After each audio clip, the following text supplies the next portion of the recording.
Muito boa tarde a todos. Sou Joaquim Ruivo, diretor do Mosteiro da Batalha, e dou-vos as boas-vindas. E saúdo em particular Simão Palmeirim, Pedro Freitas e António Valdemar, que de algum modo vão dar consistência a toda esta nossa conversa, que queremos muito informal. Esta conversa vem na sequência de um projeto que de algum modo o Mosteiro da Batalha acarinhou e se envolveu de uma forma bastante empenhada, que começou por partir de uma ideia de Simão Palmeirim, quando aqui esteve há 3 anos no Mosteiro, num colóquio sobre literatura, precisamente a falar da Almada Negreiros, e foi o Simão Palmeirim que lançou o desafio, conhecendo a obra da Almada Negreiros, lançou o desafio de concretizar um projeto de recriar, em primeiro lugar, na Capela Fundador, a tese do Almada Negreiros, a sua ligação aos estudos painéis de São Vicente e também aos estudos de geometria. Foi com Simão Palmeirim que, naturalmente, eu me consciencializei que por trás dessa tese há uma verdadeira paixão do Almada Negreiro pelos painéis, já o sabíamos bem, mas pela Capela do Fundador e também pelos estudos de geometria. E, na sequência dessa ideia inicial, reconstituir aqui essa tese, colocando os painéis e todos os retábulos que o Almada imaginava para aquela sala, para a Capela do Fundador, também editar uma obra, não apenas um catálogo da exposição, mas também uma obra de investigação desta área para conhecermos melhor o Almada, o seu pensamento, a sua obra e também o seu universo conceptual, digamos assim, os seus interesses. E Simão Palmeirim ligou-me logo ao investigador e professor de matemática e geometria, o professor Pedro Freitas, professor no Departamento de História e Filosofia de Ciências da Faculdade de Ciências da Universidade de Lisboa e membro do Centro Interuniversitário de História das Ciências e da Tecnologia, na conjugação desses dois estudos, o Almada modernista e o Almada geómetra, digamos assim. Evidentemente, não podia, neste contexto deste projeto, por um lado expositivo e editorial, obviamente há aqui uma figura incontornável. O jornalista e investigador António Valdemar, que temos o prazer hoje também de ter aqui. É uma referência no nosso jornalismo, mas neste caso concreto é uma referência no contexto deste projeto. A partir dos anos 60, o António Valdemar tem uma ligação especial com Almada Negreiros e com Almada Negreiros lança no jornal Diário Notícias um conjunto de reportagens, de crónicas, precisamente falando desta ligação do Almada e desta paixão do Almada aos painéis de São Vicente, à Capela Fundador. E, portanto, neste momento, o António Valdemar, para além de ser o jornalista com a carteira profissional número 1, tem um percurso fantástico que marcou o nosso jornalismo, a partir da década de 50, tem uma carreira no Jornal da República, entrou para o Diário de Notícias, onde esteve até 68, foi membro fundador do jornal A Capital, depois onde acumulou também com o cargo com a chefia da redação de Lisboa do 1º de janeiro, foi também chefe de redação da revista Vida Mundial, enfim, são uma pequena panorâmica do percurso jornalístico de António Valdemar e, portanto, muito também importante para documentarmos esse trajeto do Almada Negreiros pelo conjunto de reportagens que ele fez. O Simão Palmeirim, por outro lado, tem o curso de pintura pela Faculdade de Belas Artes da Universidade de Lisboa, onde fez também doutoramento em Ciências de Arte e desde 2013 ligou esta cumplicidade com o professor Pedro Freitas, nessa dupla valência, digamos assim, se podemos chamar assim, nessa dupla valência do estudo do Almada. E, portanto, após esta apresentação, dizer-vos que é daqueles momentos em que eu, como diretor do Mosteiro da Batalha, uma obra-prima do gótico, que foi estaleiro, foi o principal estaleiro de inovação artística e arquitetónica do país, pelo menos durante 150 anos, pode parecer estranho que se integre uma exposição do modernista Almada Negreiros. Mas vamos ver ao longo desta conversa que isso não é nada estranho, nem é nada espúrio. Antes, pelo contrário, tem todo o sentido termos conseguido objetivamente concretizar este projeto. E é uma grande satisfação para mim convidar-vos também a visitar a exposição na Capela do Fundador e a ver também a obra que agora foi editada do Simão e do Pedro. E passo a palavra ao Simão Palmeirim, que com certeza falará muito melhor conjuntamente com o Pedro Freitas e depois com o António Valdemar desta extraordinária exposição e de um livro fantástico, muito importante no conhecimento da obra de Almada. Simão, a palavra é tua. Até já.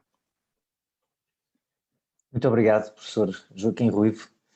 Antes de mais, deixem-me dizer-vos que é um gosto poder receber-vos aqui e estar convosco hoje neste lançamento de um livro que, a meu ver, é até um pouco mais do que um livro, porque é um livro que acompanha, complementa uma exposição que eu tenho dito já repetidamente que é um ato de coragem do professor Joaquim Ruivo, porque de facto receber na Capela do Fundador do Mosteiro da Batalha um conjunto de obras de um modernista, e ainda por cima obras muito particulares, não seria previsível, digamos assim. E hoje vamos também perceber um pouco que sentido é que faz que elas lá estejam. Variadíssimos inéditos de Almada Negreiros, muito especificamente ligados a um tema que é o retábulo que ele projetou, o retábulo que ele imaginou com um conjunto de pinturas do Museu Nacional de Arte Antiga, que ele imaginou para a Capela do Fundador, para uma parede muito específica da Capela do Fundador do Mosteiro da Batalha. Portanto, muito obrigado, professor Joaquim Ruivo, por nos receber aqui. Quero dar nota também, um cumprimento especial aqui ao meu querido amigo Pedro Freitas, que é coautor. Eu e o Pedro somos aqui, tentamos traduzir algum do pensamento de Almada a propósito deste tema, e também, claro, António Valdemar, que o professor Joaquim já, aliás, contextualizou a sua importância inegável, enfim, para o jornalismo, mas também muito especificamente para este tema, porque António Valdemar entrevistou diretamente Almada Negreiros em 1960 num conjunto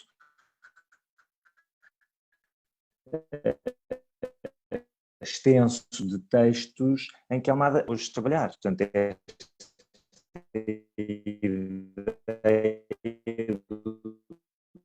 tal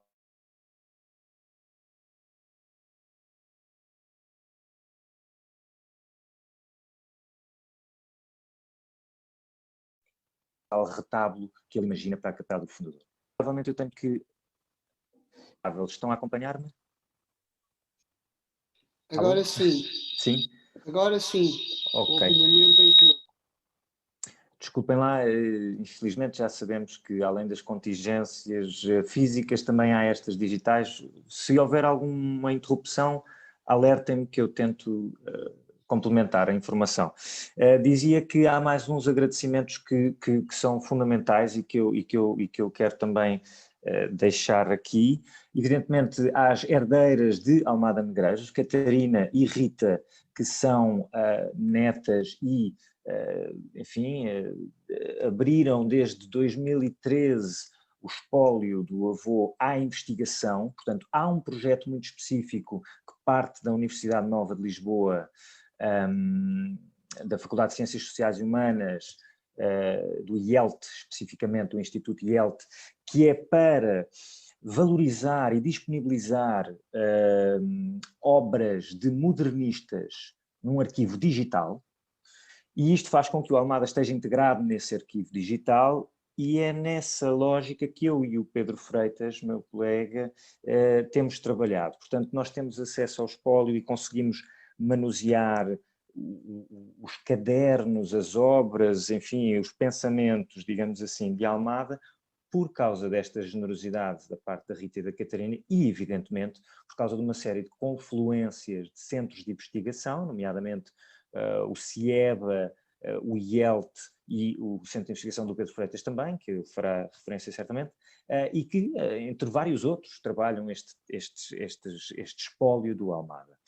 Quero também agradecer de forma muito particular ao professor Joaquim Ruivo por ter, enfim, recebido todo este projeto, organizado tudo isto, e de que maneira, Uma nota também de agradecimento ao Henrique Leitão, que também colabora nesta edição com um prefácio. Já referi, evidentemente, o Pedro e o António. Um agradecimento também, se me permitem ainda, ao Fernando Cabral Martins, que é digamos, o mentor desse projeto que referi, o tal arquivo digital da geração de Orfeu, que se chama modernismo.pt, e, portanto, no fundo, um bocadinho o gestor destas dinâmicas, digamos assim, e terei de continuar. Um agradecimento muito especial também ao António Coelho, que foi responsável por um conjunto de fotografias absolutamente belíssimas dos trabalhos do Almada e que constam nesta edição que hoje aqui celebramos e lançamos. Um agradecimento muito particular ao cuidado gráfico e também humano de Manuel Rosa, portanto, da editora portanto, a editora que é Documenta, uma chancelada do Sistema Solar, que é co-editora, digamos assim, com o Mosteiro da Batalha deste livro, e ainda também ao Pedro Reigades e ao João Prates, tanto um como o outro que se integraram aqui nestes projetos. Um é o responsável pela Galeria Arte Periférica e o outro é o responsável pelo Centro Português de Serigrafia. E porquê tantos nomes e tantas pessoas e tantos agradecimentos? Porque era inevitável que se juntassem tantas instituições e tantas pessoas com tanta vontade de integrar uma coisa tão louca como esta. Porque aquilo que nós fizemos, eu vou-vos mostrar agora, se me permitirem, vou fazer um compartilhamento aqui de vídeo que vos vai deixar, espero eu, com uma ideia daquilo que afinal estamos a falar e que não é só a edição do livro, é a tal exposição, está bem? Tenham licença para compartilhar a tela, eu espero que vocês agora consigam ver aquilo que eu vou mostrar.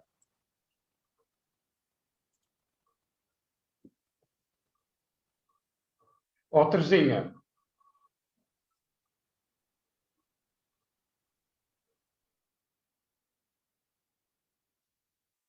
Isto são reproduções de múltiplas obras do Museu Nacional de Arte Antiga, à escala real, portanto com as suas dimensões corretas, impressas, após fotografia de alta resolução, impressas em tela e engradadas e emolduradas. Portanto, imaginam que isto implica muita gente, naturalmente, e dispostas, cumprindo exatamente a proposta visual e teórica de Almada Negreiros para o tal retábulo, como ele imaginou, para a capela do fundador. Baseámos-nos naturalmente numa série de obras preparatórias do Almada para este efeito, que incluem desenhos, cadernos de estudo, maquetes tridimensionais em madeira, etc, etc.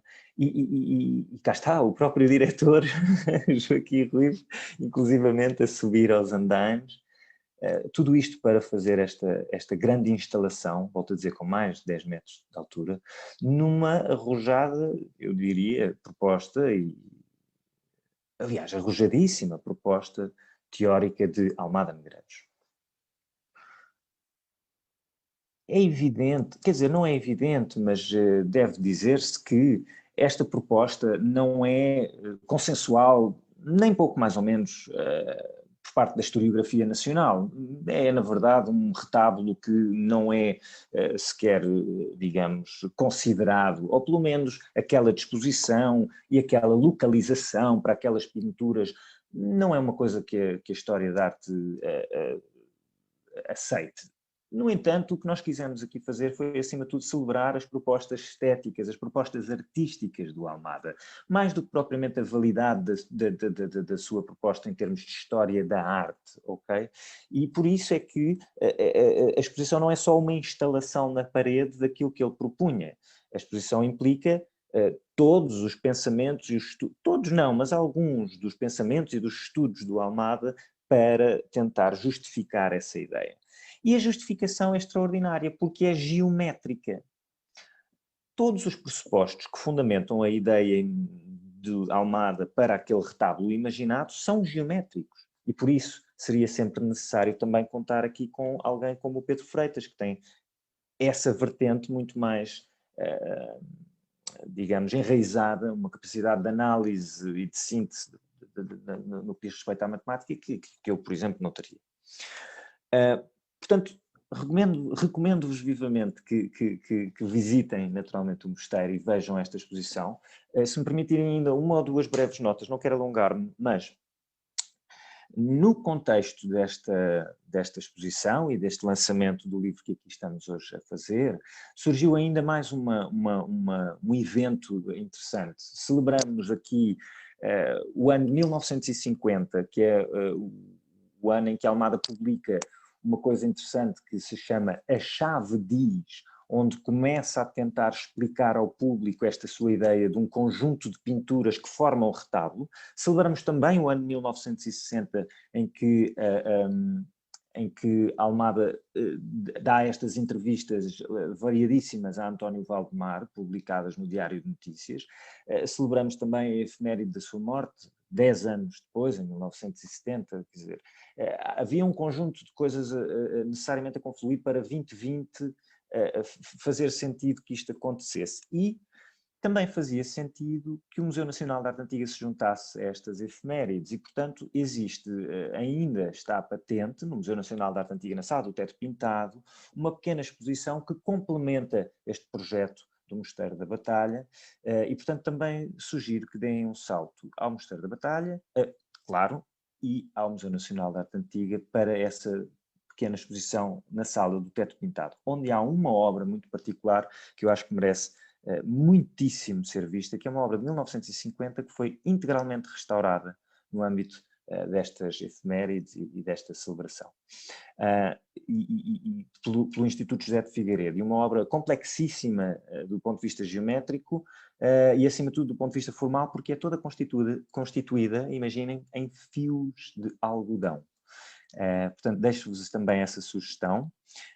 E agora, antes ainda de passar a palavra ao Pedro, que falará um pouco mais, imagino eu, em detalhe agora do livro, porque a mim também me cabia toda esta parte um pouco mais formal, digamos, gostava de mostrar-vos a capa deste livro que hoje celebramos. Porque ela também tem, que se lhe diga, é que a própria capa, este fundo vermelho e este lettering amarelo que diz 15 painéis de batalha, num aspecto muito panfletário quase, e até muito associável agora de repente lembrei-me ao PCP, mas isto é, acima de tudo, deixa-me dizer-vos porque é que falo nisso, porque isto não era isto que eu queria mostrar, o livro, é um cartaz ou uma capa, nós não temos bem a certeza, é um estudo para uma capa da mão do próprio Almada. É uma coisa de grandes dimensões, na verdade, quase 70 centímetros por 50, mas que nós naturalmente achámos que fazia todo o sentido para servir aqui também de capa do livro que é dedicado então a este trabalho. Se o Pedro Freitas achar bem, enquanto agora lhe passo a palavra, eu depois se calhar vou pondo também uma outra imagem de coisas que constam do livro. Achas razoável, Pedro? Eu próprio tenho duas... Só um momento, por favor. Eu próprio tenho duas imagens para partilhar no âmbito desta coisa da geometria. Eu, por acaso, também ia partilhar a primeira página do livro, mas se calhar o que eu fazia era, vou abreviar um pouco a minha... Quer dizer, vou talvez começar por partilhar falar um bocadinho das tais imagens da geometria e depois para o fim quando eu acabar de falar, talvez pudesses mostrar algumas imagens do livro, quer reproduções artísticas, quer reproduções de obras de arte, quer coisas de geometria como parecidas com aquelas que eu vou mostrar aqui. Com certeza, e depois passamos a palavra a António Valdemar, que também naturalmente terá muito a dizer, e depois deixamos então a conversa, eu abrirei os microfones para que também qualquer um de vós que queira colocar questões ou simplesmente intervir também o possa fazer, está bem? Obrigado, Pedro. Então, eu vou ser bastante breve, vou demorar provavelmente menos que os 10 minutos, porque o Simão de facto fez uma coisa que era necessário fazer-se, que era mostrar digamos, o conjunto de pessoas que foi preciso juntar para que este projeto chegasse a termo. Ou seja, quer pessoas como eu, que estudaram a obra do Almada de um ponto de vista geométrico, quer pessoas ligadas a instituições, como o Joaquim Ruivo, que está aqui, ou outras pessoas do Museu Nacional de Arte Antiga, como pessoas como o António Valdemar, também já conheciam conheciam o Almada há muito tempo, como todas as outras pessoas do Português de Serigrafia ou da Arte Periférica, que ajudaram na produção material desta exposição. Pronto, visto que estas pessoas já foram todas mencionadas, eu vou ser muito breve e vou falar apenas da minha contribuição, que foi uma no meio de muitas, como se pode ver. E a minha contribuição, como disse o Simão, veio por via da geometria, porque, de facto, Almada justifica esta proposta, ou seja, ele diz que acha que aquele conjunto de painéis, primeiro, formava um conjunto e, segundo, era destinado àquela parede. Ele faz estas afirmações baseando-se praticamente só em elucubrações geométricas da sua lavra. E esse gosto pela geometria começou justamente com o estudo dos painéis, em 1926, uma coisa ligada à perspectiva inicialmente. Depois autonomizou-se, nos anos 30, 40, digamos, tornou-se universal, e ele começou a tentar aplicar e ver a geometria não só na arte portuguesa, mas em artefactos artísticos de todo o lado, criando mesmo, digamos, uma teoria, uma ideia de que a geometria havia um conjunto de pressupostos geométricos subjacentes a toda a arte, e depois nos anos 50 volta aos painéis e aplica essa teoria que ele criou, ou que descobriu, justamente a este retábulo. E eu queria mostrar-vos duas imagens das entrevistas de 1960 que traduzem esta complexidade, que eu vos falo. Esta é a primeira imagem. Que, como vocês veem, tem aqui prefigurados os painéis em baixo. Temos 1, 2, 3, 4, 5, 6 aqui em baixo. Mas metidos dentro de todo um sistema de circunferências e de linhas retas que justificariam a posição dos painéis naquele sítio. Ainda não estão lá os outros, mas isto é, digamos, parece que não, mas isto é apenas um esboço preliminar de outros que ele fez. Aparecem aqui alguns números, 7, 9, 8, etc. Aparecem aqui umas letras alfa. Tudo isto tinha significados dentro deste corpus de construções geométricas que a Almada achava que eram subjacentes a toda a arte. E para mostrar então um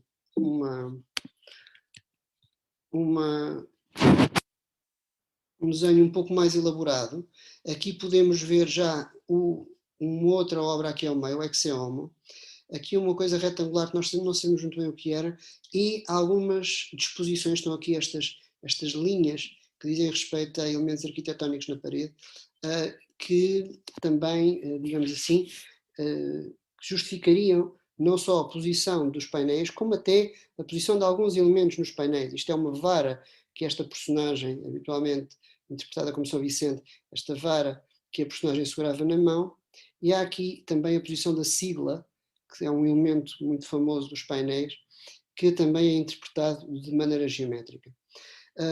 Pela complexidade dos traçados, se vê, de facto, a complexidade do pensamento de Almada para aqui chegar.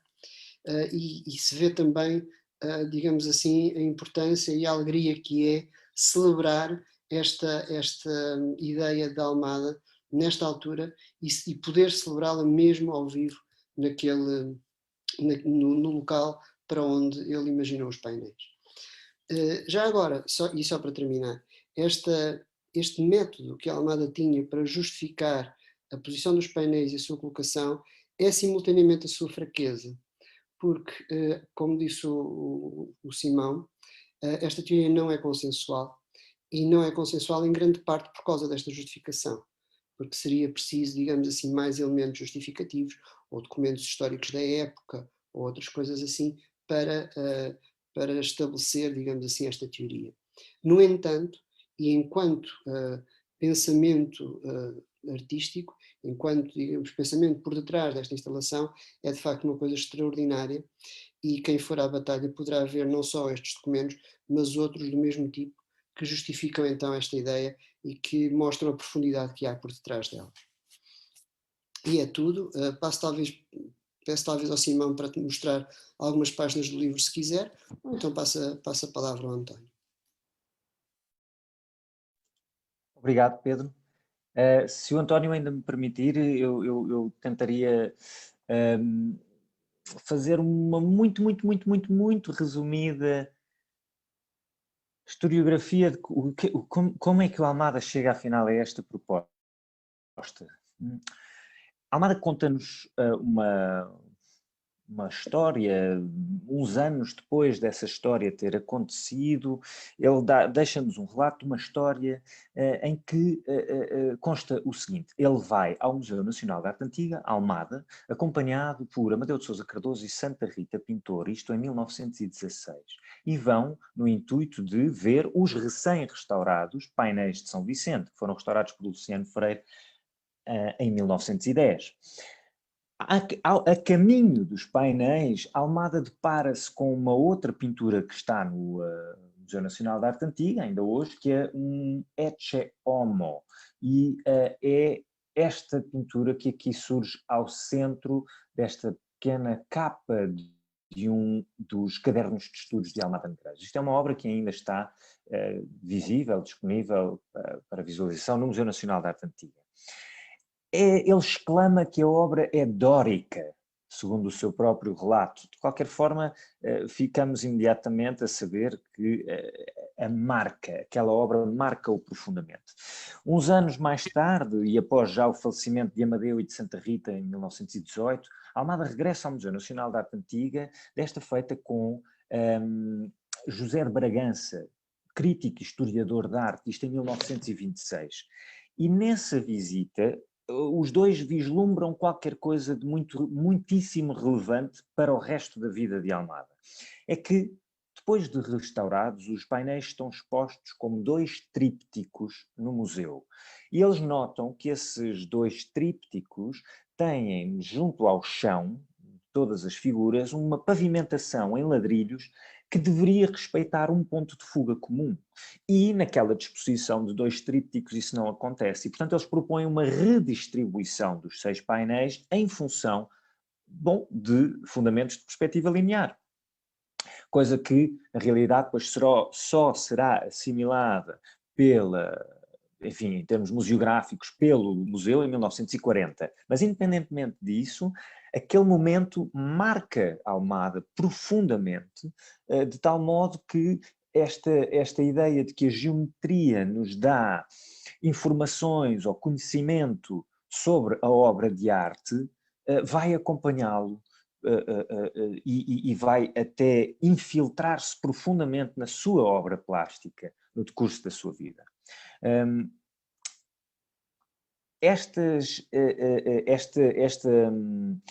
Esta ideia de 15 pinturas juntas num só retábulo não é imediata. Ele estuda inúmeras possibilidades até fazer a proposta. Alguns desses estudos estão, como já disse, patentes na capela do fundador, muitos deles estão na edição do livro de que estamos aqui a falar hoje.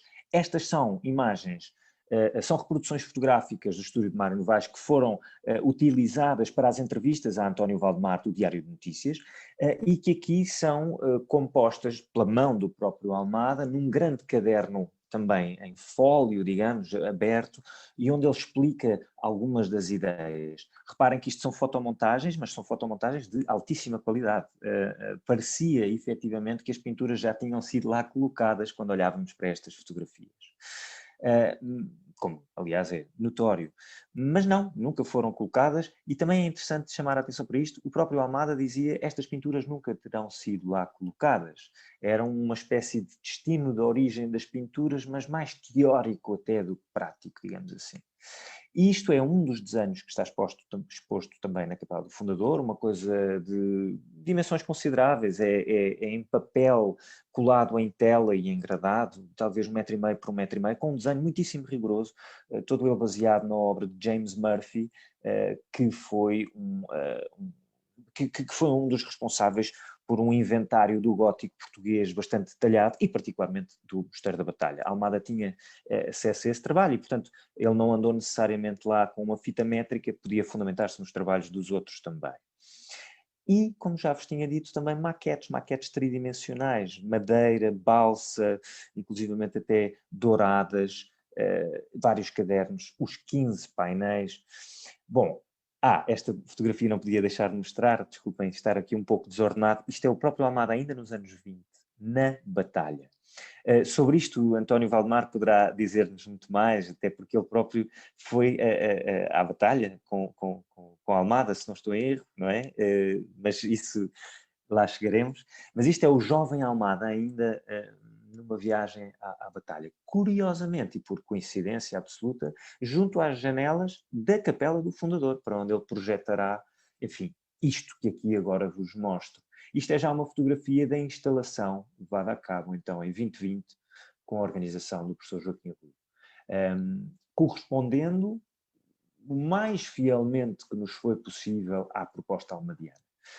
Os mais atentos de vós repararão que, sim senhor, 15 pinturas, ainda acrescenta ali um pequeno quadrado preto, muito moderno, eu diria que quase que parece que Malevich também contactou aqui diretamente com o Mosteiro da Batalha, mas os mais atentos repararão, desculpem, que há aqui duas figuras que não são pinturas do Museu Nacional de Arte Antiga. Estas mais ao centro, não sei se é muito visível, mas eu tenho aqui imagens delas. Este é António Valdemar com Almada, já lá iremos. Deixa-me só então, cá está. Estas são as duas figuras que aparecem na grande reconstituição retabular de Almada e inusitadamente, de certa forma. Ora bem, isto é uma coisa que Almada propõe já depois das entrevistas de 1960 a António Valdemar.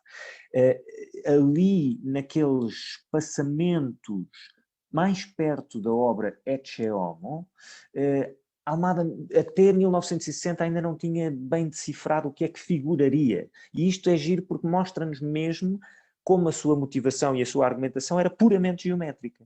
Ou seja, para ele, sem dúvida alguma, haveria ali pintura, mesmo que ele não soubesse que pintura.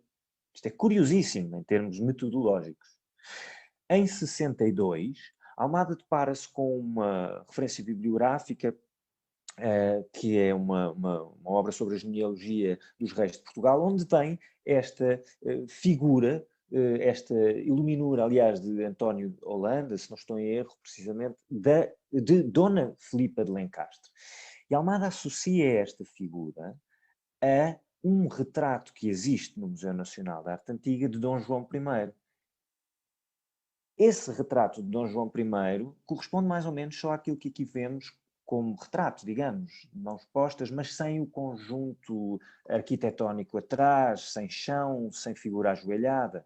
Portanto, Almada afirma que aquela pintura do museu terá sido cortada, eventualmente, e que isto é que corresponderia à pintura original, e, portanto, Dona Filipa e Dom João figurariam ao centro da sua proposta de reconstituição retabular como que orando à figura de Cristo, ao centro, essa sim, e, portanto, figurando como doadores desta máquina retabular, deste projeto retabular. E isto foi só em 1962. Sim, sim. Simão, peço imensa desculpa. Pode ampliar as imagens, porque nós estamos a vê-las no ficheiro Peço muito desculpa. Pequeninas. Peço imensa desculpa. Não, então, eu estou mesmo a terminar. Peço desculpa ter interrompido, Simão, mas assim é mais. Obrigado eu.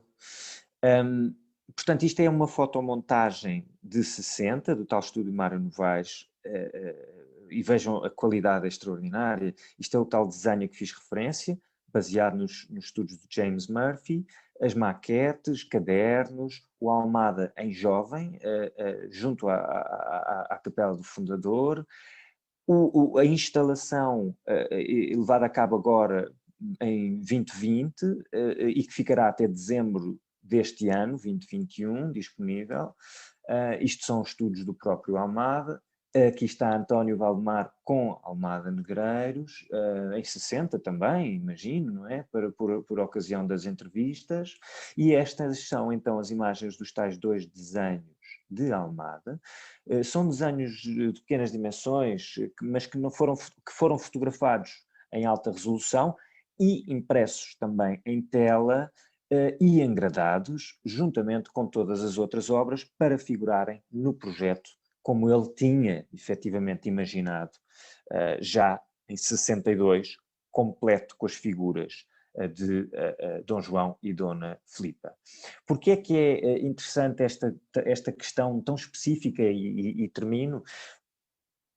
Porque é um exemplo excelente do pensamento do Almada. Ele tem uma intuição, desde 1950, que há ali espaço para pintura, e mantém-se fiel a essa intuição, porque a fundamenta o mais possível geometricamente, mesmo sem sabendo que pintura. E, inclusivamente, faz as entrevistas de que já falámos e argumenta inúmeras vezes, sempre sem saber que pinturas. E só em 62 é que tem, digamos, uma espécie de confirmação para ele do que é que lá estaria ou do que é que poderia lá estar. E porquê este sentido de confirmação? Porque vai juntar-se perfeitamente ao próprio espírito da Capela do Fundador. É que é na Capela do Fundador, por ser panteão régio de Dom João, que está sepultado Dom João I e Dona Filipa de Lencastre. Aliás, num túmulo fabuloso, em que eles estão, inclusive, de mãos dadas. Portanto, estão a ver que, nesta lógica almadiana, o que acontecia muitas vezes era a intuição levava aos estudos e depois às provas. Não eram as provas que levavam se é que me faço entender. Ele procurava fundamentar, procurava provas para aquilo que, de certa forma, já intuía. São obras belíssimas as que resultam deste seu processo de investigação e estou muito satisfeito com esta edição, com este livro, que recomendo vivamente, se é que me é permitido fazê-lo, e com a exposição. Foi um projeto absolutamente avassalador, mas aconteceu e isso deixa-me muitíssimo, muitíssimo feliz. Obrigado. Agora sim, vou naturalmente passar a palavra a António Valdemar, meu caro. Por favor, esteja absolutamente à vontade. Depois passaremos então a uma conversa aberta a todos que queiram intervir e participar. Vejo que há aqui... tinha a ver aqui, exatamente. Já conseguiram ver, vi estes comentários escritos só agora, já conseguiram ver melhor as imagens, não é? Ok, muito obrigado. António, está connosco? Estão a ouvir ou não? Olá. Com certeza, agora sim. Estamos a ouvir, sim, António. Sim. Estamos a ouvir. Ora, muito bem. Dentro dos 10 minutos que o nosso diretor e querido amigo me concede, eu vou fazer, julgo que neste momento, a brevíssima intervenção. Eu começo por agradecer ao Dr. Joaquim Ruivo, diretor da Batalha. Estes agradecimentos vêm dos agradecimentos que eu também fiz a Joaquim Caetano, diretor do Museu da Arte Antiga, a todos os companheiros do grupo, que é o Simão, o Pedro e os outros colaboradores, uma referência muito especial ao Manuel Rosa, porque sem o Manuel Rosa não havia 3 livros. O livro das entrevistas, o livro do Museu de Arte Antiga e o atual. O Manuel Rosa é a alma distante neste momento de todos estes projetos. Para ele vai um abraço que eu diria antiquíssimo e idêntico. Almada, eu congratulo-me, sou o último sobrevivente do início desta aventura. As afirmações hoje em dia preferidas não correspondem àquilo que eu concluí, de maneira alguma ia criar uma polémica com o próprio Almada. Eu considero que, primeiro, a entrada do Almada na questão dos painéis é de 1926. O encontro com o Zé de Bragança é na Brasileira do Chiado. O Zé de Bragança tem uma informação do Seixas Canton acerca dos ladrilhos de pintura catalã e pergunta se eles não se podem aplicar ao Mosteiro de Batalha. No trajeto do elétrico entre a Brasileira do Chiado e o museu, o Almada faz a montagem. Fui eu que descobri, bem, aquilo acabou tragicamente entre 2 velhos amigos e as relações até à morte. Segunda coisa, de maneira alguma eu aceito a tese de 1916. Não encontrei o que quer que fosse, relativo a 1916. O desenho, hoje em dia atribuído a 1916, tem uma assinatura que o Almada não fazia nessa data. No José Augusto de França vai a evolução de todas as assinaturas do Almada. A ligação com o José de Figueiredo, o manifesto do Almada contra o José de Figueiredo, é na sequência da exposição do Amadeu e não tem o que quer que fosse acerca dos painéis, nem do José de Figueiredo, nem do Luciano Freire. Considero isto muito importante. Não há nenhuma referência. Mas as 2 maiúsculas de dalmática referem-se à identificação do Dom Fernando. A tese é de 1925, na obra do José Saraiva. De modo algum, o Almada antecipou a tese do José Saraiva. O Almada, no meu entendimento, só entra na questão dos painéis nos anos 50. E nos anos 50 não é com a Batalha, é com a Sede de Lisboa. E enquanto Sede de Lisboa, ele tem o apoio daqueles que preconizavam essa tese. É aí o caso do Adriano Guzmão. Porque quando ele diz que já não é na Sede de Lisboa, isso aí está o caldo entornado.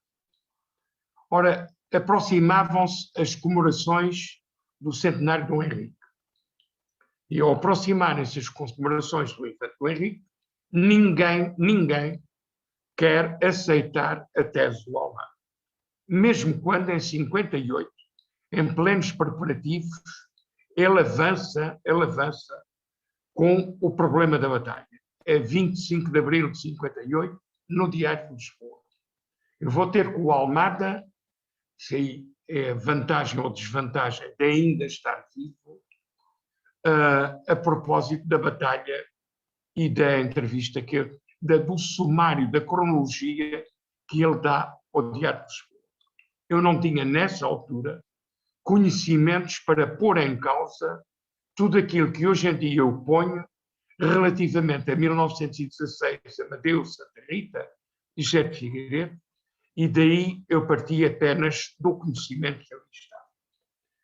Agradeço e presto a minha homenagem a João Couto, diretor do Museu de Arte Antiga, e a Armando Vieira Santos, que era conservador do museu e, nessa altura, organizador de um trabalho sobre os painéis, a história dos historiadores, pelos elementos que eles me deram e que permitiram contextualizar a questão e de fazer, evidentemente, o possível diálogo com a Almada.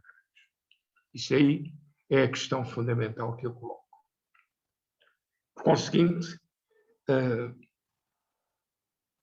a minha intervenção começa em 60 e até à morte do Almada surgem duas surpresas que muito mais me surpreenderam agora. O retrato de Dom João I, que já tinha sido adquirido para o Museu de Arte Antiga e que foi intermediário o padre Carlos Tarouca, Teles da Silva, morava em Viena da Áustria, e depois o retrato imaginado ou imaginário de Filipa de Lencastre, e que aparecem como os doadores.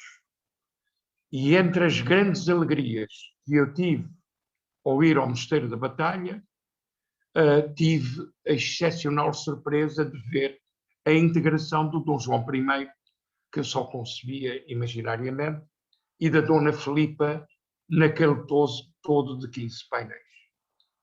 Só me lembro, naquela altura, dos espaços que ele reservava aos doadores e que surgiram depois. Ora, a tese do Almada constituiu um dos movimentos mais surpreendentes e mais estranhos que é possível. Após a morte do Almada, e há aqui que fazer a primeira grande homenagem, é a Lima de Freitas. Lima de Freitas, de quem eu tive o privilégio de ser amigo e amigo da família, faz a primeira grande leitura. Faz a primeira grande leitura, começa a contextualizar e que abre caminho para o Simão Palmeirim e para o Pedro de Freitas, que volto a saudar com todas as minhas os meus afetuosos cumprimentos e a minha salutar camaradagem. Isto é uma coisa extraordinária. Nesse dia eu dei uma queda, eu não consegui ver com o silêncio e com o recolhimento possível o grande choque que me causou a colocação das fotografias. E eu considero que o Mosteiro da Batalha teria muito a ganhar tendo a coragem de continuar ali com aquela reprodução fotográfica que é excelente. Com uma legenda ao lado. E essa legenda, à semelhança, muito embora o Joaquim Ruivo não queira acreditar no todo ou em parte desta tese, com a mesma coragem com que o Dr. José de Figueiredo, depois de Reinaldo dos Santos e de outras personalidades, nomeadamente Raul Lino, que era muito conservador, mas aí apostou os nomes das pessoas que disseram que devia ser a colocação do político e não do tríptico, no Museu de Arte Antiga continuar até aos nossos dias. Ainda na parte do restauro. Na parte do restauro, evidentemente, é o trabalho do Luciano Freire. Depois do Luciano Freire, há o trabalho extraordinário do Mardel. Depois há o trabalho extraordinário de uma figura notável com quem eu tive o privilégio de trabalhar na Academia Nacional de Belas Artes enquanto presidente, e antes disso, que é o Manuel Reis Santos. Este ano é o centenário do nascimento do Manuel Reis Santos. Eu escrevi um texto no Expresso, ainda em vida do Manuel Reis Santos, a prestar-lhe todas as homenagens.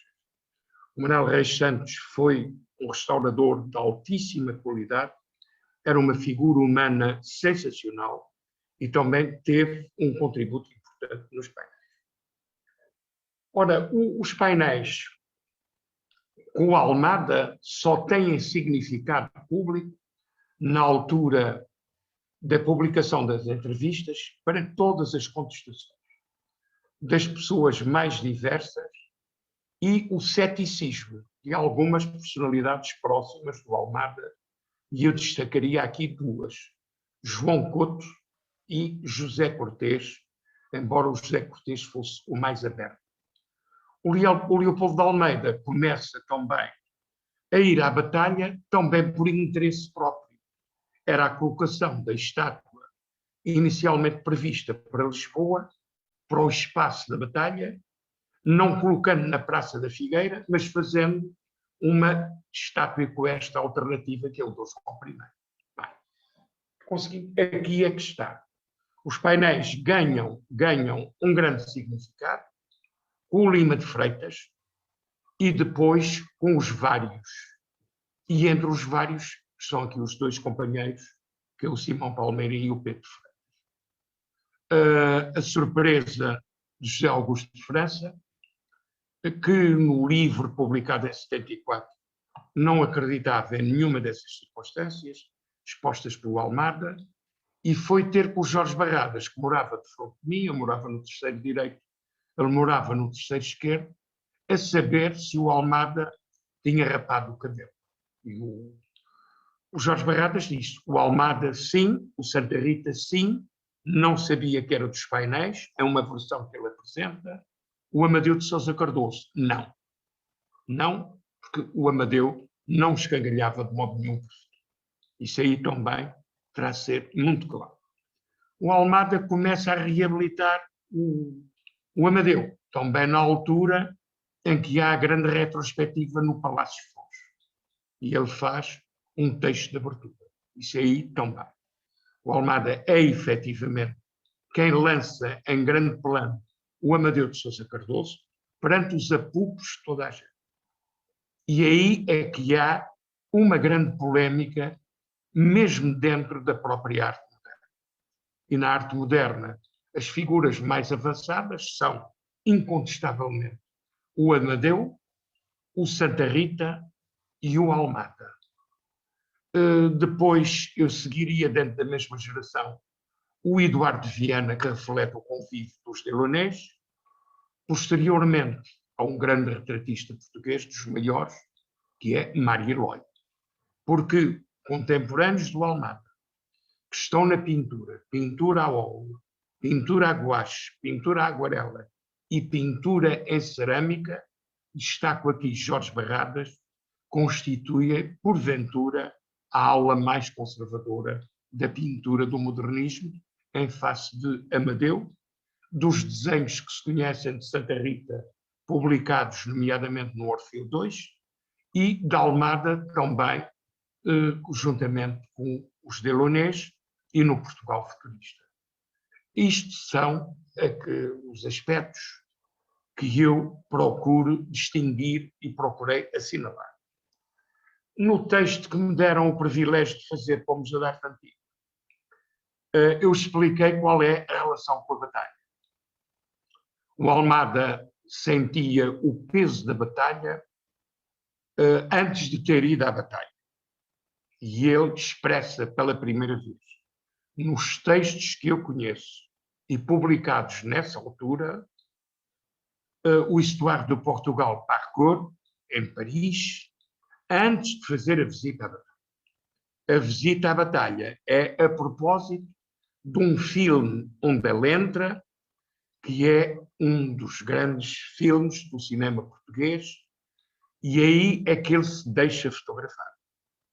Jaime Cortesão, só depois do Almada ter avançado os painéis na batalha, no Diário de Lisboa, eu tive também o privilégio de conhecer Jaime Cortesão e de ir à sua casa, de fazer uma entrevista que foi literalmente cortada pela censura no República. Ele avança, sendo ele um dos mais ferrenhos adeptos da tese do Infante Santo e de José de Figueiredo,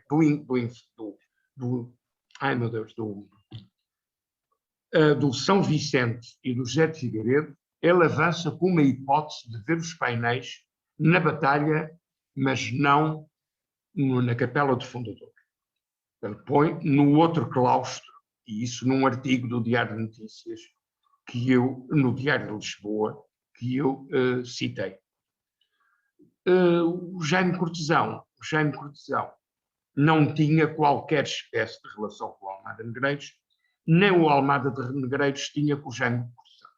Primeiro, razões puramente ideológicas. Isso tem que ser dito. O Jaime Cortesão é um homem da República, o Jaime Cortesão é um homem da resistência ao fascismo, o Almada não é uma figura da República, antes, pelo contrário, tem uma série de textos contra a República, textos e caricaturas, e os seus fundadores, e o Almada aceita pacificamente o Estado Novo. Isso tem que ser dito, meu caro Palmeirim, com história, sem história, mas isso é factual. Isso não desonra nada o Almada. Não desonra nada o Almada. Não desonra. O filme não pode ser feito de outra maneira. Por conseguinte, ele está ali na capela do fundador, sem ter ainda qualquer referência à capela do fundador. Porque se o tivesse, o Almada teria avançado com isso em 1950, quando faz a proposta dos painéis para a sede de Lisboa. E que o Adriano Guzmão aceita. Ele só entra em grande conflito com o Almada quando vê a tese da batalha. E aí cria-se, eu sou testemunha disso, uma inimizade feroz. Inimizade feroz. O Almada praticamente deixou de falar, ele fez todas as tentativas para falar, o Almada não reconheceu coisa nenhuma, e quando o Diário de Notícias atribui o prémio Diário de Notícias ao Almada Negreiros, o Adriano Guzmão fez tudo o que era possível, imaginável e tudo isso, para também colaborar no júri, e prontificou-se a fazer um artigo que sai no Diário de Notícias, juntamente com a atribuição do prémio, para mostrar que não havia qualquer problema grave de relações étnicas. O facto é que houve, e houve mesmo. Ora, isto são alguns elementos factuais que tenho o privilégio, devido à minha idade, de ser o sobrevivente de uma grande parte desta história, de trazer hoje e aqui ao Mosteiro da Batalha, com os meus companheiros de painel, com as personalidades que me estão a dar a honra de assistir e, sobretudo, com a amizade que julgo se iniciou com o Dr. Joaquim Ruivo. E a todos, muito obrigado. Eu julgo ter cumprido os 10 minutos nesta não muito brevíssima intervenção. Estou à disposição de todos. Muito obrigado, António Valdemar. É um gosto ouvi-lo. E não é para todos, não são todos os que têm a possibilidade de ouvir alguém que conviveu com Almada, o entrevistou, fez parte do seu círculo íntimo, digamos assim, de amigos. Isso é um privilégio extraordinário para todos nós. E quero dizer também, António Valdemar, que a nossa consideração por si é tanta que, evidentemente, tudo o que diz e sugere não cai em saco roto. Não. Mas há aqui um princípio fundamental na política de defesa e reabilitação do património, que obviamente é este. Tudo o que se possa fazer, intervenções, reabilitações no património, instalações artísticas, têm que ser dadas sempre como provisórias ou reversíveis. Claro. E, portanto, nenhum diretor lhe pode dar isto, vamos manter isto definitivamente aqui nesta parede. Mas também lhe quero dizer, e a todos os nossos, todos que estão connosco nesta conversa, a exposição, encontramos aqui com o professor Pedro Freitas e o Simão, também aqui uma numerologia muito interessante. A exposição está desde 20/12/20, patente até 21/12/21, não é? Seguindo aqui um pouco todo este contexto também do universo do Almada. Mas, de qualquer modo, António Valdemar, portanto, os painéis estão lá, evidentemente que possivelmente nós vamos tirar em 21/12/21, não é? Foram feitos especificamente para constituir a tese do Almada e, evidentemente, ficarão mais tempo, não é? Ficarão mais tempo. Não, tirem as outras partes que estão agora mais promessas do que esta não consigo. Não, tira a outra parte da família para devolver o espólio. Claro, não, vamos ter mais tempo. Agora, aquela parede, eu quero ir aí com a minha mulher, estar recolhidamente a ver isso. Muito bem. António, eu tenho 3 questões para fazer, se me permitem. Eu ia saudar, isto era mesmo brevíssimo, permita-me o Palmeirinha a utilização do termo. Eu conheci também, na mesma altura, o Zé de Bragança. O Almada não queria de maneira nenhuma que eu falasse com o Bragança, eu mantive relações com o Zé de Bragança, até à morte do Zé de Bragança, e eu sou o autor do obituário que é assinado no Diário de Notícias com a morte do Zé de Bragança. Conseguinte, eu conheço a história contada por um, conheço a história contada por outro, e ainda ouvi, na Brasileira do Chiado, o aguarelista e ilustrador Alberto Souza, que também é uma testemunha do episódio dos painéis Polémica Zé de Bragança Almada ou Almada Zé de Bragança, e que é referido nesse manifesto concreto, não o 16 ou 17, mas no de 26. A história é o Zé de Bragança chega à Brasileira e anuncia a geometrização do Seixo Cantão, que eu também conheci no Museu do Prado. E então o Almada aí, ele comete, na viagem de elétrico até ao Museu da Arte Antiga, eu sou o que vai o José Pacheco, não o José Coelho Pacheco, mas o José Pacheco, arquiteto, pela graça de Deus. Não sei se o Diogo Macedo, isso vem especificado no manifesto, e curiosamente, no manifesto de 1926, isso aqui é muito importante, caríssimo Palmeirim, não há qualquer referência a episódios de 1916, 17, cabeça cortada, rapada e tudo isso. Agora, a outro elemento novo que eu encontrei mais no texto, e vou acabar o brevíssimo, que eu dei conhecimento ao professor Joaquim Ruivo, nosso querido amigo e hospitaleiro, são as referências do Teixeira Gomes.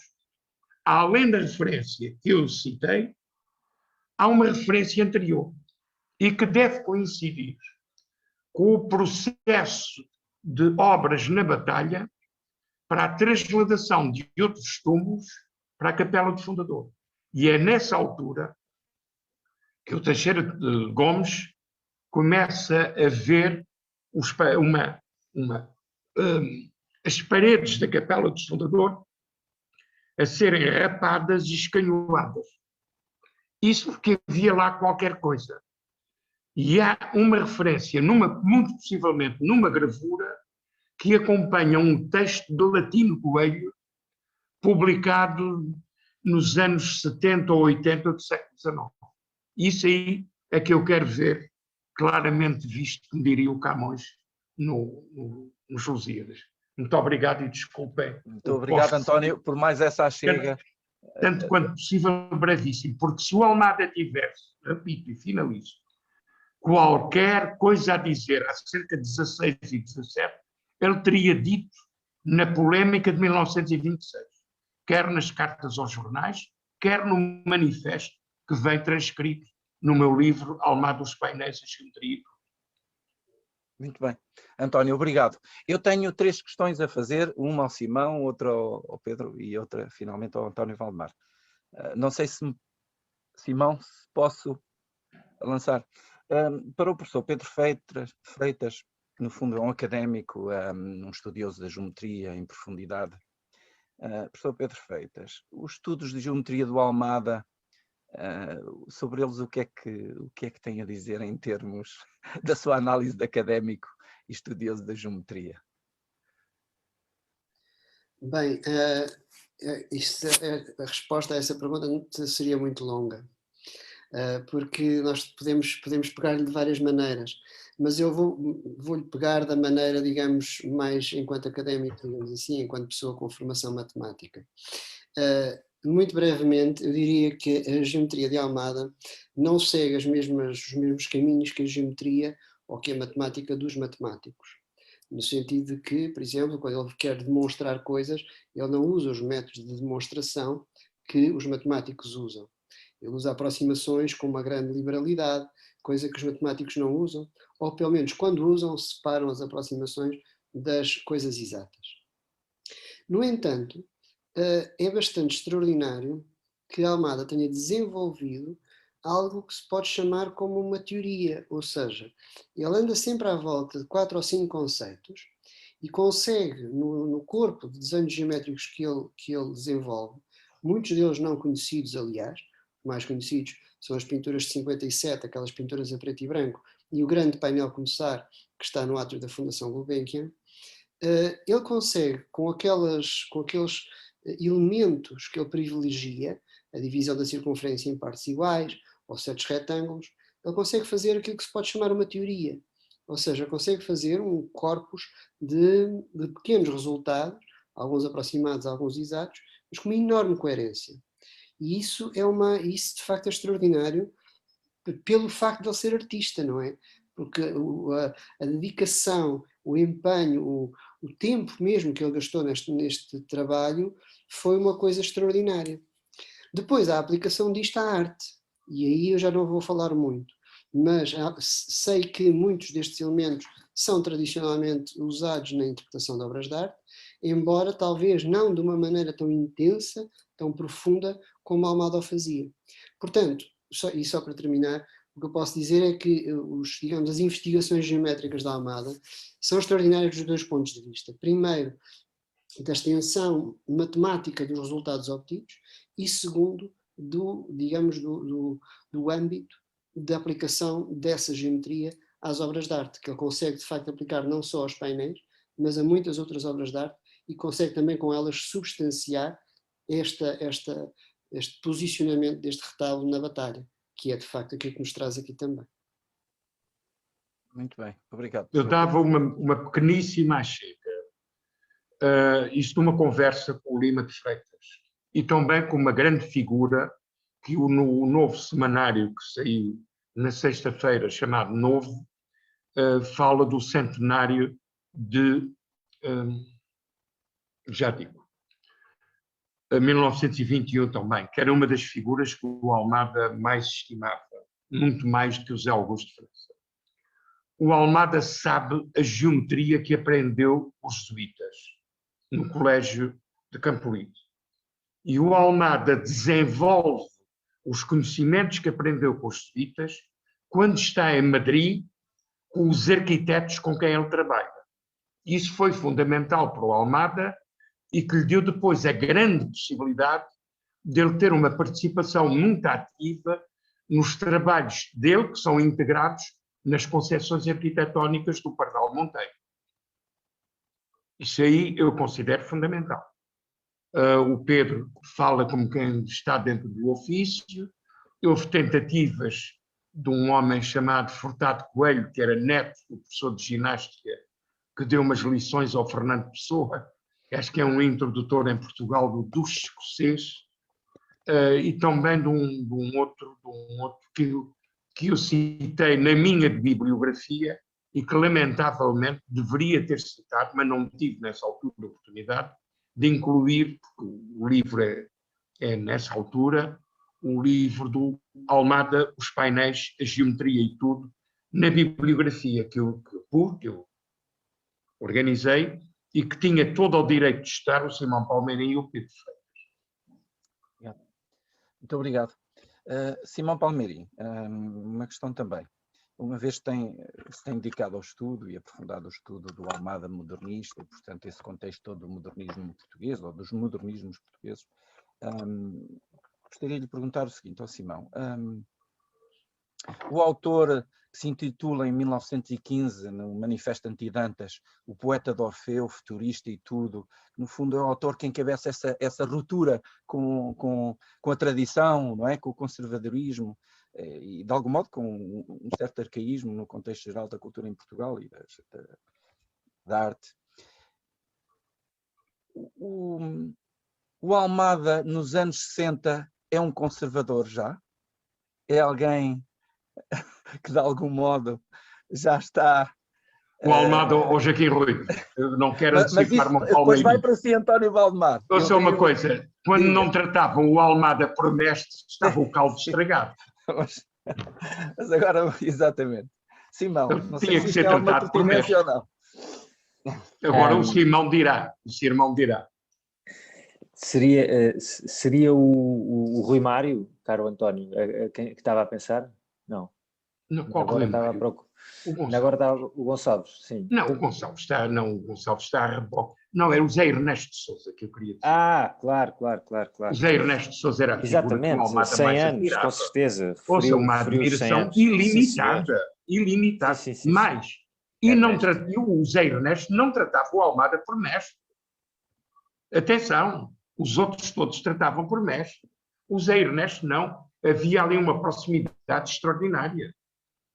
Mas eu vou contar o seguinte, eu assisti a uma cena inacreditável com o França.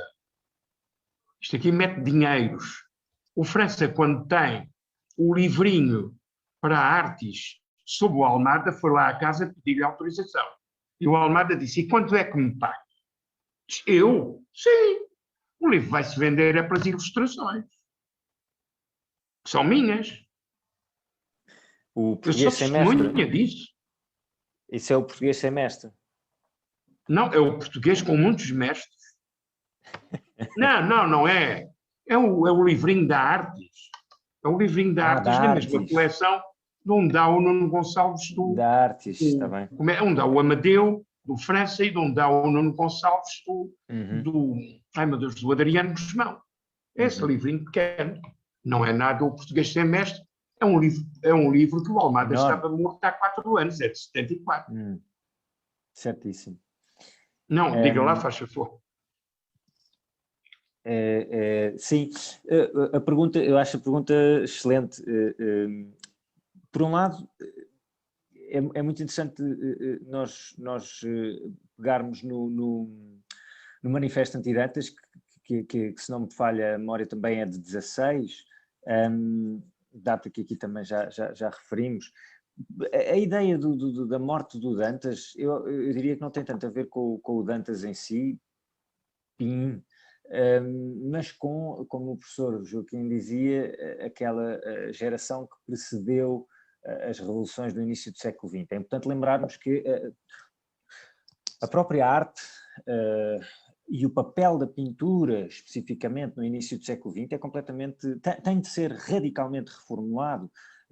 Não é só uma moda esta coisa das vanguardas, há necessidade profunda de radicalizar e de alterar a arte, porque temos que nos lembrar de todas as revoluções técnicas ainda da herança do século XIX. Agora já há cinema, agora já há fotografia, agora já há reprodutibilidade mecânica, agora já há uma série de coisas que não permitem que a arte continue a ser o que era. E ainda bem. E o Almada vai nesse espírito de radicalização e renovação dos modernismos. E, curiosamente, a ida ao Museu Nacional de Arte Antiga, seja em que ano for, tem a ver com isso, tem a ver com uma procura de encontrar novos referentes, embora novo aqui seja uma palavra interessante, porque esses referentes são da pintura primitiva portuguesa do século XV e século XVI, mas são novos no sentido em que não são os referentes que estão a ser utilizados naquele período. E, portanto, essa proposta é perfeitamente coerente, ou seja, a proposta de assimilar os painéis, digamos, na sua própria obra plástica, que é o que depois vai acontecer durante muitos anos, eu diria, até uma manutenção desse espírito radical. Quando, em 1968, o Almada está a preparar o painel Começar, independentemente de lhe chamarem mestre ou não, que não devido que também já fizesse parte da tinha que lhe chamar figura, mestre. Com certeza, não deixa de ser interessante que ele, ali naquele painel Começar, volta a colocar, e paradigmaticamente ao centro, a pintura do Ecce Homo. Não está lá Cristo, não estão lá as mãos atadas, não está lá o véu, mas está lá a proporção da composição. Está lá a depuração da pintura. Os referentes geométricos são homenageados ali e, portanto, a radicalidade também continua ali. É preciso lembrar que em 1957, quando ele faz aquelas 4 pinturas a preto e branco, que eu creio que o Pedro Freitas ainda agora inclusivamente fez referência, que são para a primeira grande exposição da Gulbenkian na Sociedade Nacional de Belas Artes, ninguém espera que Almada Negreiros apareça com aquilo debaixo do braço. O velho mestre Almada faz uma apresentação pela primeira vez de pura abstração, e ainda por cima abstracionismo geométrico, e com títulos que, quer dizer, que não eram para ser sequer lidos nem compreendidos. Em Portugal. É importante também dizer, com certeza, claro, é importante também dizer que já havia abstracionismo. Claro, o Mayakovsky, não vamos fingir que não. E fora de Portugal, então, já existia desde o início do século. Lembremos o tal quadrado preto a que eu fiz referência há bocadinho. Agora, também já havia abstracionismo geométrico em Portugal, mas não se esperava que o Almada fosse trazer 4 pinturas a preto e branco de puro abstracionismo geométrico em 50. Portanto, a provocação, a radicalização, o espírito de contestação e de inquietude, eu diria que sim, que se mantém nos anos 50, nos anos 60. Ninguém esperaria um painel começar em 68, 2 anos antes de falecer em 70. Ele apresenta uma coisa com 13 metros de linhas, só linhas inscritas em pedra, incisas em pedra. Isto é absolutamente extraordinário, isto é muito provocatório. E sempre com também um intuito muito específico de proporcionar a fruição estética de uma forma muitíssimo consciente. Aquilo tudo que está no painel começar podia ser um livro, um texto, um testamento escrito, a sua teoria posta em palavras, mas ele atribui-lhe um título muito concreto e muito intencional, que é Começar, e deixa toda essa teoria em linhas e em circunferências e em formas geométricas. E agora nós que comecemos, e a partir daí, dos anos 70, ele já não está cá, mas está lá tudo para nós começarmos. E até ao fim, sempre com essa atitude que eu acho que, respondendo diretamente, professor Joaquim, sim, mantém-se a irreverência, a provocação, no melhor sentido. Bem, eu daria aqui Obrigado, uma Simão. pequena chega. Faz favor, António. Antes do Almada atacar o Dantas, a primeira pessoa da geração a arrasar o Dantas e o Afonso Lopes Vieira é o Fernando Pessoa. É o Fernando Pessoa. O Almada vem a seguir. E há muita outra gente que, não tendo, evidentemente, enquadramento no modernismo, também já atacava o Dantas. E quer dizer o seguinte: os ataques ao Dantas são fundamentalmente por causa das posições políticas do Dantas. O Dantas foi um camaleão político. O Dantas, na monarquia, é monárquico. Quando vê que a coisa começa a fugir à monarquia e não lhe deram o cargo que ele queria de médico da corte, que era o avô da Sofia, o Dom Tomás de Melbreiner e o António Lencastre, e o Dantas não queria ser médico daquilo que atualmente se chama a GNR e que na altura se chamava a Guarda Municipal. O Almada faz o Serão das Laranjeiras, que já começa a falar na decomposição da nobreza. Vem a República, ele vai ao encontro do Afonso Costa e faz a Santa Inquisição, aprofundando toda a problemática da Inquisição, dominicanos, jesuítas e tudo. Todas as obras, ordens religiosas colaboraram com a Inquisição.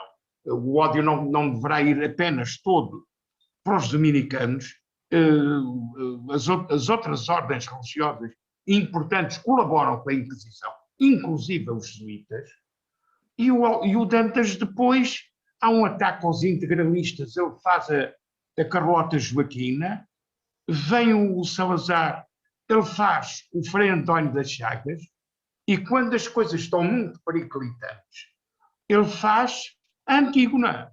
E o tirano era o Salazar. Depois, o Dantas recua, e aqui eu já sou testemunha disso, quando o Humberto Delgado diz, obviamente, demito, o Dantas é uma das pessoas que se insurge, mas quando há a oportunidade de pôr o Aquilino Ribeiro como prémio Nobel, em vez do Miguel Torga, quem vem apoiar o Aquilino é evidentemente o Dantas. Isso é a última acrobacia do Dantas. Ora, o Almada não. O Almada é um homem que persiste no mesmo caminho. Isso é uma das grandes lições que ele recebeu dos jesuítas, a persistência. E o Começar, que agora tem um lamentável aproveitamento de Sócrates, que também quer começar, é o Almada insistir em todo o começo dos estudos que ele tinha feito e publicado fundamentalmente a partir dos anos 50. Isso aí, eu publiquei no Diário de Notícias uma coisa que se chama 100 anos de Dantas, onde eu fiz a escalpelização. Digo apenas o seguinte: quando as tropas comandadas pelo Machado Santos estão na rotunda e ainda não se sabe se é monarquia ou república, quem se coloca ao lado da Carbonária e quem está na rotunda é da Carbonária, fundamentalmente, é o Dantas, que vem lá como médico militar a oferecer os seus serviços. Isso vem no relatório do Machado Santos. Ele não está nos banhos de São Paulo com o Teófilo Braga, com o Afonso Costa e com os outros. Ora, isso irrita um homem de convicções firmes, como era o Almada. Obrigado, António. Simão, Papagaio Real e outras coisas do Almada. eu, de algum modo... eu espero que isto esteja gravado, ou que haja uma gravação disto. Obrigado. Obrigado, António. É um gosto ouvir, sobretudo, porque a memória do António não é chamada memória a memória do António Valdemar não é chamada memória enciclopédica. Não, vem da vivência extraordinária. Exatamente. Isso é algo extraordinário para nós, algo extraordinário para nós todos. Simão e Pedro Freitas. Eu só falei com o Dantas 2 vezes. Eu quis fazer uma entrevista ao Dantas, mas eu tive medo de fazer a entrevista ao Dantas porque poderia pôr em causa as minhas relações com o Almada. Pois. Muito bem. Eu gostava muito mais ser amigo do Almada do que ficar ligado ao Dantas. Repara agora que já são 19h30, isto é extraordinário, a conversa, o tempo passa num instante, a verdade é essa. Quando estamos enquadrados aqui num contexto de... Tempos fúgidos. Para ouvir as pessoas e conhecer esta faceta do Almada, estas facetas do Almada.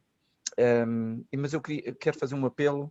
Não sei, Simão, se acha que terminaríamos por aqui esta conversa.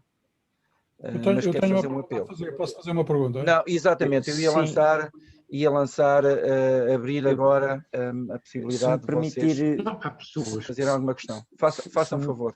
Se me permitir ainda só aqui esta impertinência... Os nossos amigos. Sim. Íamos terminar, mas abrindo... Penso que o José Lemos está...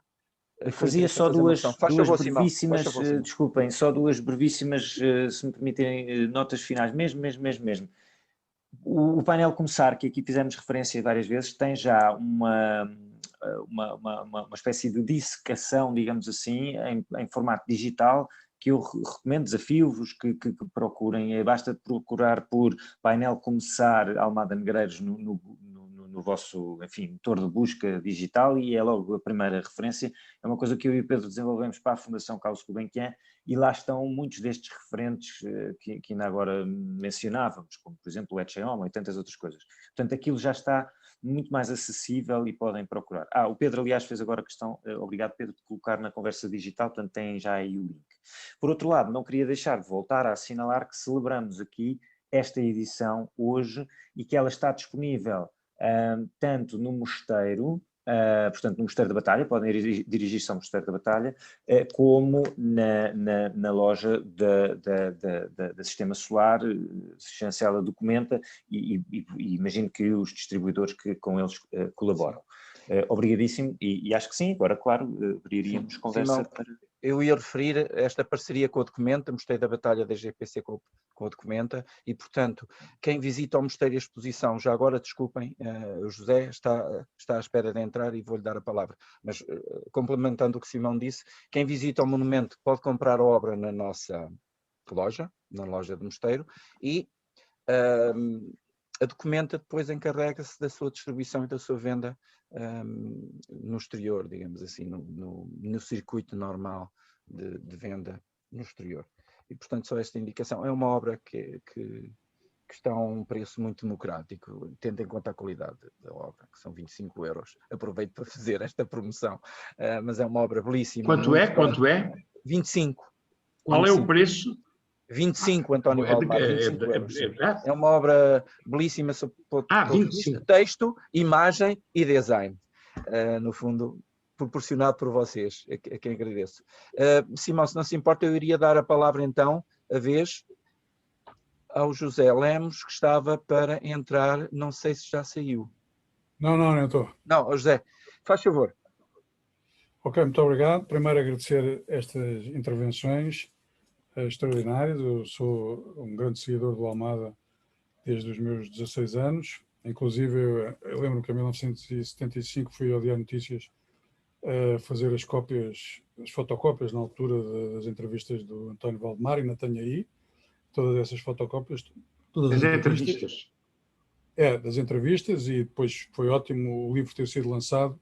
Também fui ao Grêmio Literário há uns anos atrás, na altura do lançamento do livro, e agora com o Pedro Freitas e o Simão Palmeirim tomarem conta do Almada, é também extraordinário. Também já comprei o livro deles, acho que é do Pedro, não sei se também é do Simão, sobre a matemática do Almada, que está muito bem feito. É um livro da Sociedade Portuguesa de Matemática, não é? É um livro da Sociedade Portuguesa de Matemática, já está muito bem feito e portanto, estão todos de parabéns.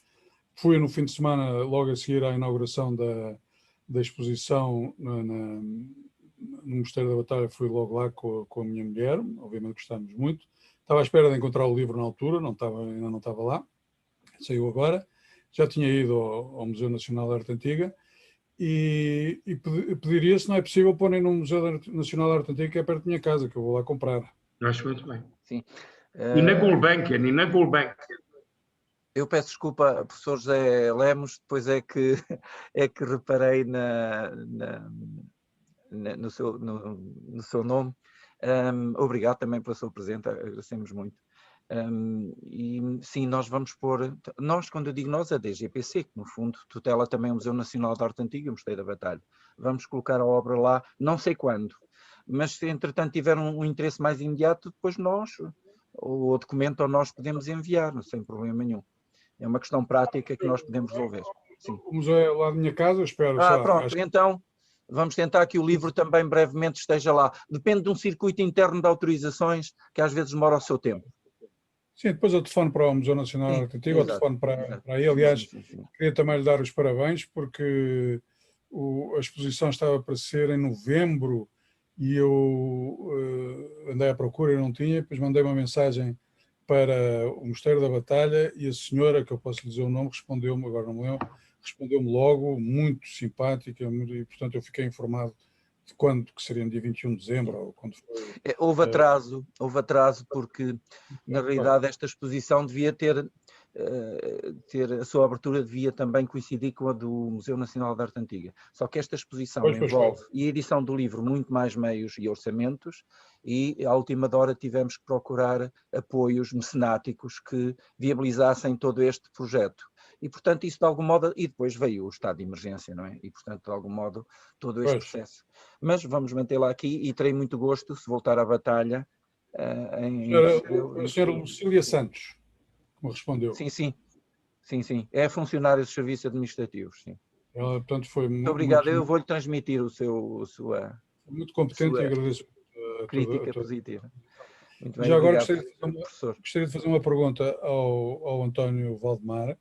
Obviamente eu acho que se devia fazer uma entrevista de muitos e muitos dias ao António Valdemar, gravada sobre isto tudo.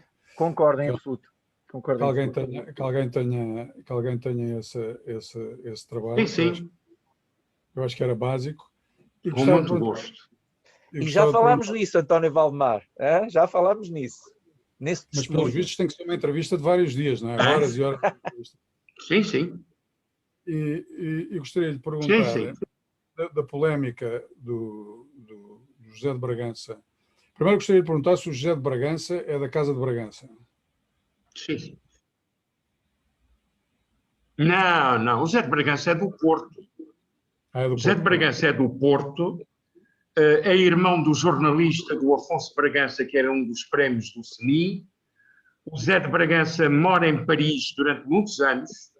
Tem o primeiro casamento em Paris, primeiro e único, tem um filho que eu conheci, que era o Gil. Está profundamente ligado ao Aquilino Ribeiro, é citado nos textos de Paris do Aquilino Ribeiro, nomeadamente sobre o Manel Jardim. Sempre que o Aquilino tem que meter Paris, põe o Bragança.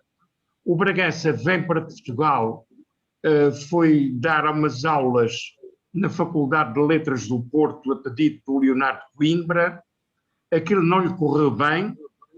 O Bragança depois vem para Lisboa, dava umas explicações, procurou ir para a Faculdade de Letras, não conseguiu entrar lá, e o Bragança era funcionário da publicidade e do arquivo da Companhias Reunidas do Gás e Eletricidade, onde era bibliotecário o Adriano Guzmão. E uma grande parte das coisas que o Adriano Guzmão sabia, ele aprendeu como é que eu dizer, com o Zé de Bragança. Depois, evidentemente, houve conflitos radicais. O Zé de Bragança vivia modestamente ali na Rua do Ouro, depois vai viver para São João de Estoril, uma senhora que o acompanhava e com o filho dela, que eu admiro imenso e gosto imenso. O espólio do Zé de Bragança foi vendido todo, ou quase todo o que existia, para a Biblioteca Nacional. Está lá o espólio do Zé de Bragança, e o Zé de Bragança tinha umas colaborações dos jornais. E na mesma altura em que há as entrevistas, há a publicação no Diário Popular dos textos do Zé de Bragança. E alguns de contestação, porque ele conheceu uma arte mágica, que ele chamava o Prince Gica, que era amigo da sogra do Bragança, a propósito do número 2. O Zé de Bragança conhecia muito bem o Paulo Valéry. O Zé de Bragança, quer dizer, antes dos franceses, do Chiado, com França e outros, é o Zé de Bragança. O Almada, como vocês sabem, ele está em Paris há uns meses. Agora, ele estava em Paris desde sempre. Isso vê-se na dedicatória da Engomadeira. Ele ainda não estava em Paris e ele já estava em Paris como esteve na batalha antes de ir para a batalha. Isso aí é que é surpreendente.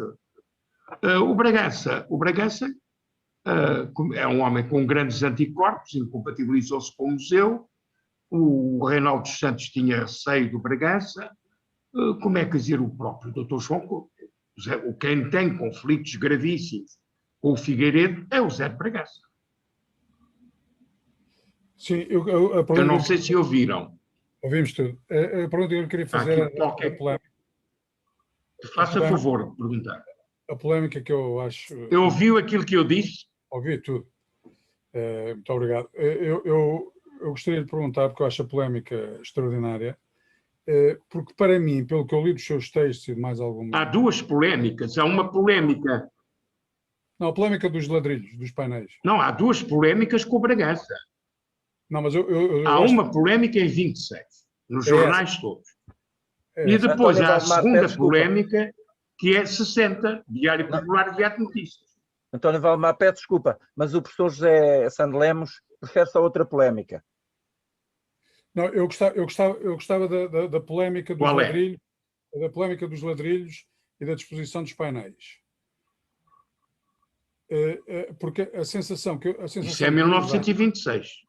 1926. A sensação que me dá, tendo lido os seus textos, do António Valdemar e mais alguns textos, é que aquilo foi um trabalho a dois, mas que cada um quis puxar para si e depois virou uma coisa... Claro. Concorda com isso? Vamos ver uma coisa, Sandro Lemos, vamos ver uma coisa. Quem tem a primeira intuição é, sem dúvida alguma, o Zé de Bragança. Pois. Mas quem arruma imediatamente, quando chega aos painéis, o Almada visualmente faz a montagem. Ouça, o Almada, eu tenho sempre muito medo de falar na palavra visionário, o Almada tinha as mais surpreendentes antenas. Eu conto uma história do Almada que se passou comigo. Durante as entrevistas, nós descíamos a Avenida Alexandre Herculano em Lisboa e ao fazer ali a esquina para a Avenida da Liberdade, onde havia uma leitaria chamada a Irlandesa, antes havia uma outra que era a Paraíso, que era a tertúlia do Bernardo Santareno, o Almada para, estremece e diz: que horror, que catástrofe. Bem, eu julguei que eram as coisas surpreendentes do Almada. Nós descemos, fomos, como era sempre habitual, à casa chinesa tomar uma bica de saco ao balcão, descíamos até ao Terreiro do Paço, tomávamos o autocarro que me deixava ao pé do Diário de Notícias e o Almada no Largo do Rato ao pé de casa. E quando eu entro no Diário de Notícias, eu vejo uma confusão trágica. E quando subo no elevador para a redação, ainda maior. Era o terremoto da Agadir. Sem haver internet, sem haver telex, sem haver nenhuma dessas coisas. Havia apenas a France Press e a Reuters. O Almada, naquele momento, tal como acontece com alguns gatos, ele tem uma percepção misteriosa que é um terremoto. Isso eu vi eu. E era Agadir. E eu tenho a confirmação depois, quando chegou ao jornal, já a notícia. E foi àquela hora em que circulávamos ali a esquina de Alexandre Crónico, que ele parou aterrado. Eu sou um pouco como... Eu sou um agnóstico, não sou nada ateu. Eu sou um agnóstico. E sou um pouco como o Camilo Castelo Branco. Acima de telhas não quero conversas. E tenho muitas dúvidas em acreditar. Pode ser que elas devem existir, mas não sei. O Joaquim Rui está um pouco surpreendido. Ou parou. O Pedro tem o seu sorriso. Obrigado, António. Estava agora a comentar com o Pedro Freitas. Eu vejo as pessoas com um ar um pouco aterrados. No bate-papo, estava a comentar com o Pedro Freitas no bate-papo. Aquilo que o António tem para contar é uma coisa excepcional. Senhor professor José Sando Lemos, quer fazer mais alguma questão? Esteja à vontade, nós iremos terminar. Eu não sei se está satisfeito com aquilo que eu disse. Sim, muito obrigado pela resposta e também obrigado ao painel. Obrigado. Muito gosto. Muito gosto, senhor professor. Sando Lemos, eu julgo que deveria fazer o favor de fazer uma leitura muito meticulosa do manifesto do Almada de 1926, onde não há qualquer referência a 16, 17, 18, etc., mas apenas ao ano de 1926. Isso é fundamental, ler o texto do próprio Almada sobre ele próprio. E não declarações posteriores. Se me permite, há uma coisa que eu e o Pedro tentámos abordar nesta edição que estamos aqui hoje a celebrar, que é um conjunto de cronologias retroativas que o próprio Almada elabora sobre a sua investigação. Portanto, há um conjunto de documentos que ele deixa em que tenta explicar-nos como é que a coisa evoluiu, refiro-me à investigação sobre os painéis. E o que acontece é que muitas vezes esses documentos, mesmo sendo eles todos da mão do próprio... Isso é o que ele diz dele próprio. Sim, com certeza. Mas o que acontece é que mesmo nesses casos há ocasionalmente incongruências. E, portanto, nós percebemos perfeitamente que aquilo é uma tentativa de reconstituição de uma memória, enfim... Claro, o Almada queria que aparecesse um palmeirinho a aceitar toda a cronologia. Claro que o Almada queria isso. Mas o próprio Almada no livro tem uma cronologia dos painéis que vai a 1882, que é a tese de Figueiredo, que é completamente falsa, que ele atribui ao Columbano, quando o Columbano estava em Paris nessa altura. Quem descobre os painéis é o Monsenhor Alfredo Elvio dos Santos, que o põe em lugar de destaque em São Vicente de Fora. Quem descobre os painéis é o Ramalho Ortigão, o Zé Queiroz e o Joaquim de Vasconcelos, quando vão em 1895 a São Vicente de Fora ver se há quadros para expor na exposição do centenário do Santo António. Isso é que é a cronologia, não é nada de 1882. O Columbano calou-se como um rato. O problema do modernismo no Museu de Arte Contemporânea é necessário ler no Guia de Portugal o testemunho de Jaime Cortesão, que é quem faz a descrição. O Jaime Cortesão entrava todos os dias pela mesma porta que ia para a biblioteca, para a academia e para o museu. E nessa altura, o Jaime Cortesão, em 1924, encontra a Mili Poçosa, o Francisco Franco e, salvo erro, o Eduardo Viana no museu, no tempo do Columbano. Atenção, não é a versão do França. É a versão do como é que dizer, que o Jaime Cortesão publica em vida do próprio colombano. Atenção. Os quadros da Brasileira, tudo isso, claro que ali a grande polémica é o Almada e o Amadeu, não é o Viana. Aliás, o prémio de 58 era para o Viana e tiveram que escolher um prémio próprio para o Almada. António Valdemar, Como Simão. eu estava a tentar dizer. Quem tem um texto lindíssimo sobre a António. Exposição Nacional de Belas Artes é a Sofia de Melbreiner. É a Sofia de Melbreiner que veio elogiar o Almada de toda a maneira efetiva. Eu conhecia a Sofia e o marido em casa do Almada. António, o tempo está mesmo a passar rápido e eu pedi ao Simão que concluísse o seu pensamento. Eu não tenho mais nenhuma.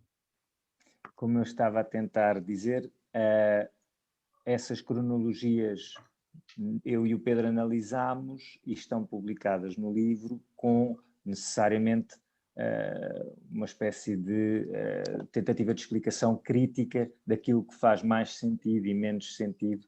Portanto, remeto também para aí uma análise cuidada que nós fizemos, não só das entrevistas que o Almada concedeu ao António Valdemar, como também dos próprios documentos que ele tentou elaborar a este propósito e que nós abordamos criticamente nesta edição. Muito obrigado. Simão, se me permitem, Simão, Pedro Freitas e António Valdemar, eu daria por concluída aqui a nossa conversa, porque seguramente são horas de jantar e, além disso, depois é um pouco triste ver a desmobilização das pessoas e ficarmos 3 ou 4 aqui na conversa. E além do Santo Lemos, mais ninguém quer falar.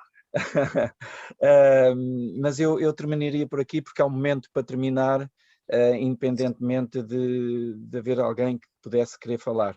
Se o professor José Lemos Sandro Lemos quer dizer alguma coisa, vejo que ativou o som. Eu terminei, queria só agradecer. Muito obrigado. Foi um gosto estar convosco. Simão Palmeirim, Pedro Freitas, desculpem esta forma coloquial como vos trato, tirando os doutores e os professores. Não, se quer o meu mail e o telefone, eu dou-lhe. Mas o António Valdemar quer partilhar esse seu contacto com todos? Não. Senão, coloca-se no bate-papo e todos têm possibilidade de o contactar. Não, com todos. Não, com o José Lemos, que foi a pessoa, que eu vi que tem, evidentemente, interesse. Sim. Deu o meu telemóvel e o meu mail. O José Lemos, e a minha morada, eu tenho 2 casas. Uma é a casa de família aqui, da minha mulher e minha, aqui em Carcavelos, e outra é uma casa da minha mulher e minha, em Torres Novas, onde eu estou, porque fica muito perto do escritório da minha mulher. Mas tem o telemóvel e tem o meu mail, para o José Santo Lemos, tenho muita honra. Muito obrigado. Obrigado. Muito obrigado a todos. Simão pode dar as António, muito obrigado como costuma dizer, do fundo do coração, porque também conhecemos há pouco tempo, mas como sabe, eu pessoalmente tenho um respeito imenso para António Valdemar, obviamente, e por tudo o que é e o que representa, e o testemunho que dá e toda a sua vivência. Mas gostaria de agradecer também, englobar neste agradecimento final, ao Simão Palmeirim e ao Pedro Freitas, e gostaria também que o Simão Palmeirim dou-lhe o prazer de terminar esta conversa com as palavras finais. Muito obrigado a todos vocês. Simão, dou-lhe a palavra. Muito obrigado. Obrigado. Não tenho nada a acrescentar. Deixo-vos com uma frase que eu e o Pedro colocámos no fim do nosso texto, e vou ter que parafrasear porque não sou bom a decorar, que é uma frase do Almada, naturalmente, qualquer coisa como: se o que lá está for útil, não é nosso. Se não for, é nosso. Muito bem, terminou em beleza, Simão. António, mais uma vez, Muito obrigado, Pedro Freitas, e a todos vocês.